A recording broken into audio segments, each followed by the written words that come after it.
পেশায় দুদে আইনজীবী, অপরাধ আর অপরাধীদের নিয়ে কাজ কারবার। উদয় থেকে অস্ত পরিশ্রম করতে পারতেন। তার উত্তর কলকাতার বাড়ি থেকে প্রত্যেক দিন সকালে পায়ে হেঁটে হাইকোর্টে আসতেন, তারপর শুটিং ফ্লোরে। সেরিব্রাল অ্যাক্টর বলতে যা বোঝায় তিনি ছিলেন এক্কেবারে তাই। জটায়ু ওরফে সন্তোষ দত্ত। শুধু কি জটায়ু নাকি, শুন্ডির রাজাও যে তিনি। গান পাগল, উদার, ভাই ভক্ত। অচেনা বিদেশি গায়নকে আপন করে নিতে পারেন দ্বিধাহীন ভঙ্গিতে। আবার সেই তিনি হাল্লার রাজা।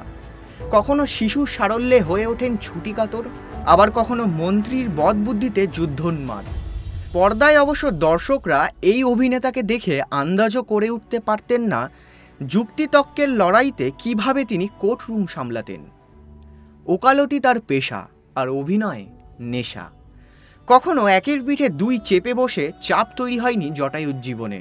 শুনানির তারিখ আর শুটিংয়ের শিডিউল, এই দুই নিয়ে কোনোদিনই টানাপোড়েনের মধ্যে পড়তে হয়নি।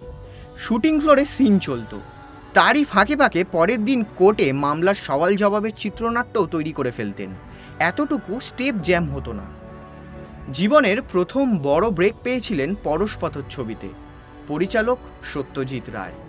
পরেও সত্যজিতের ছবিতে বারবার দেখা গিয়েছে সন্তোষ দত্তকে। প্রখর রুদ্র সিরিজের প্রাণপ্রবণ টাকমাথা ঝুমরো গ্রোফের লেখকটিকে বড় বেশি ভালোবেসে ফেলেছিল বাঙালি। তার অকাল মৃত্যুর পর ফেলুদা সিরিজ বন্ধ করে দিয়েছিলেন সত্যজিৎ রায়। দ্বিতীয় জটায়ুর খোঁজ তিনি আর করেননি। বাঙালি সিনেমা প্রেমীরাও বোধহয় তাই। জটায়ু বলতে একটানে একজনকেই বোঝে, সন্তোষেই তাদের সন্তোষ আজও।